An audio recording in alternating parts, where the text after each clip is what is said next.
باب نمبر 47 باب ما یؤمر به من القیام علی الدواب والبہائم، چوپایوں اور جانوروں کی نگرانی کرنے کا باب، یعنی ان کی دیکھ بھال، ان کی خیر خواہی کے بارے میں کیا حکم دیا گیا ہے۔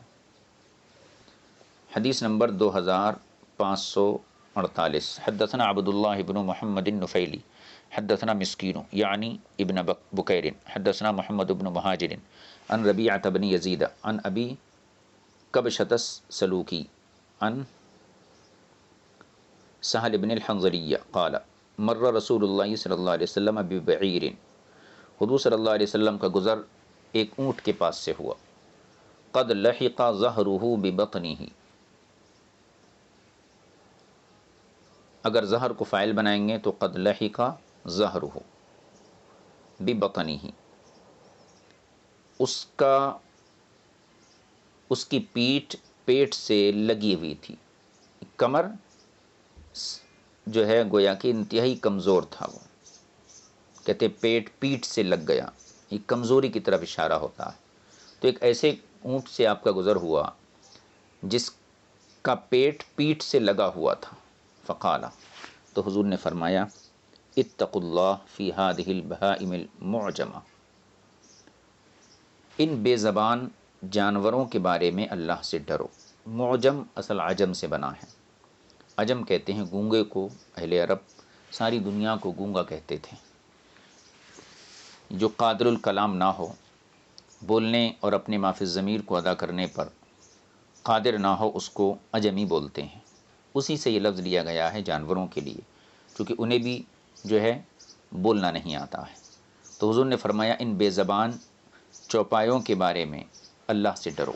فرکبوہا صالحتاً، تم اس پر سوار ہو تو بھی اچھے انداز سے سوار ہو، وکلوہا صالحتاً، اور ان کو کھاؤ تو بھی اچھے انداز سے کھاؤ۔ مطلب یہ ہے کہ جانوروں پر سواری کرو تو کم از کم اس کو اس قابل بنا کے رکھو کہ وہ تمہاری بوجھ کو اٹھا سکے، اور اگر تمہیں کھانے کے لیے، اس کو ذبح کرنے کے لیے پال رہے ہیں تو پھر اس کو اچھی غذا دو، چاہے کھانے کے لیے آپ استعمال کرو یا سواری کے لیے استعمال کرو، لیکن اس کے جو حقوق ہیں اس کے حقوق اس کو ادا کرتے رہو۔ حدیث نمبر 2549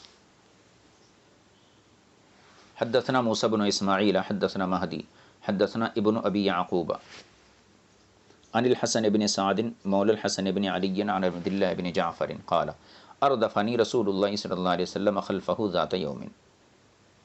اردفا یردف، ارداف کا معنی آتا ہے کسی کو اپنے پیچھے رکھنا، جیسے شعروں میں ایک ردیف ہوتا ہے، ایک قافیہ ہوتا ہے، سب سے بعد والے لفظ کو قافیہ بولتے ہیں اور قافیہ سے پہلے جو ہوتا ہے وہ ردیف ہوتا ہے۔ وہ کہتے ہیں کہ رسول پاک صلی اللہ علیہ وسلم نے ایک دن مجھے اپنے پیچھے سواری پر بٹھا لیا، فَأَسَرَّ إِلَيَّ حَدِيثًا لَا أُحَدِّثُ بِهِ أَحَدًا مِّنَ النَّاسِ، اور حضور اکرم صلی اللہ علیہ وسلم نے مجھے رازدارانہ انداز میں ایک بات سنائی جو میں کسی انسان کو نہیں بتاؤں گا۔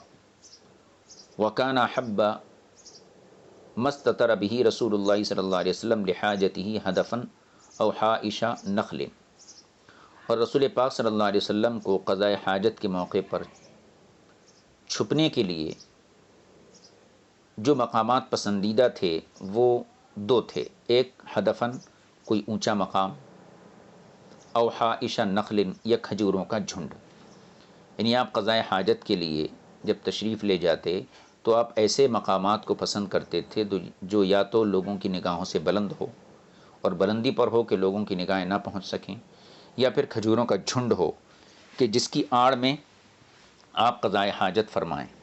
قال، تو فرماتے ہیں حضرت کہنا چاہیے عبداللہ بن جعفر،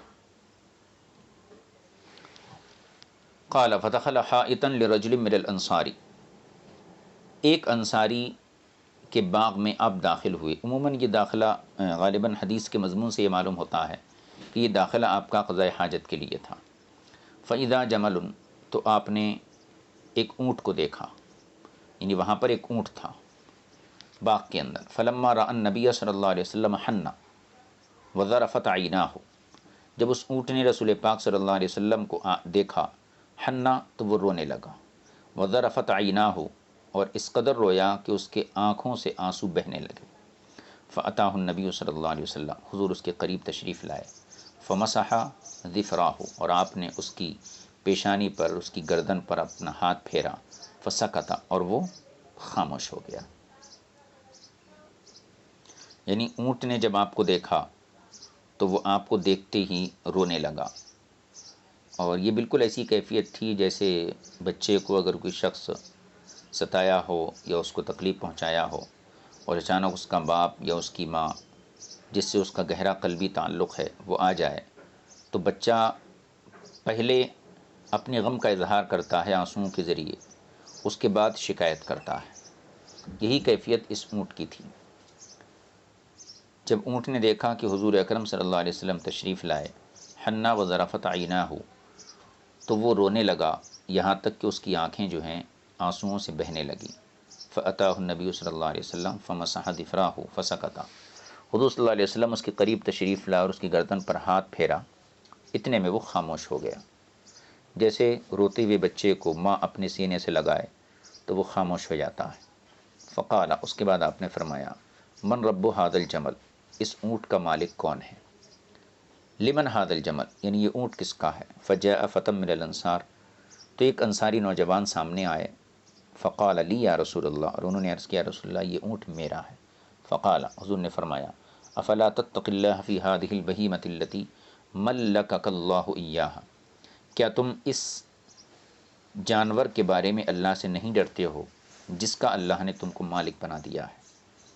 فإنہا شکا الی، کیونکہ یہ اونٹ مجھ سے شکایت کر رہا ہے، انکا تجیعہ، کہ تم اس کو بھوکا رکھتے ہو، وتدعبہ، اور اس سے مشقت کا کام لیتے ہو. یعنی اونٹ نے یہ شکایت کی کہ بھوکا بھی رکھتے ہو اور اس کے بعد اس کو تھکا بھی دیتے ہو، یعنی زیادہ کام لیتے ہو. تو اس لیے جانوروں کے بارے میں بھی اللہ کا خوف رکھنا چاہیے. حدیث نمبر 2550.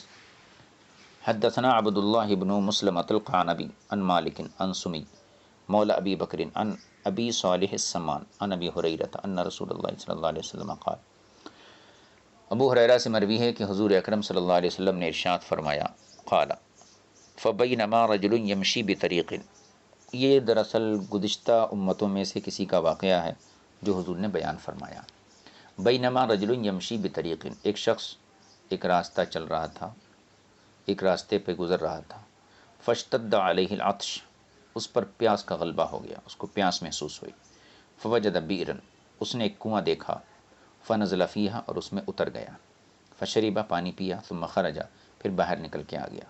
فاذا کلب یحلث یاکل الثرى من العطش، تو جب وہ کنویں سے باہر آیا تو اس نے دیکھا ایک کتا ہے جو یعنی ہانپ رہا ہے اور شدت پیاس کی وجہ سے کنویں کے ارد گرد جو گیلی مٹی ہے اس کو وہ کھا رہا ہے. فقال الرجل، تو اس شخص نے دل میں کہا، لقد بلغ هذا الكلب من العطش مثل الذي كان بلغني، لقد بلغ هذا الكلب من العطش مثل الذي كان بلغني، اس کتے کو بھی پیاس کی وہی شدت پہنچ چکی ہے جو پیاس کی شدت مجھے پہنچی تھی. میں جب پیاسا تھا تو جس طریقے سے میں تڑپ رہا تھا اور کنویں کے اندر جا کر میں نے اپنی پیاس کو بجھایا، اسی طریقے سے یہ کتا بھی پیاس سے تڑپ رہا ہے. فنزل البئر، یہ سوچ کر وہ شخص پھر سے کنویں میں گیا.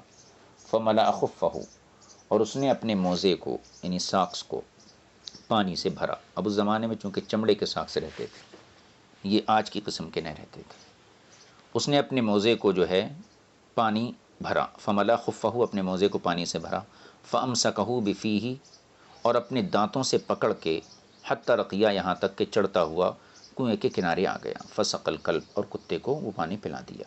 فشکر اللہ لہ فغفر لہ، اللہ تعالیٰ اس کے اس عمل کو، اس شکر گزاری کو قبول کیا اور اس کو معاف کر دیا.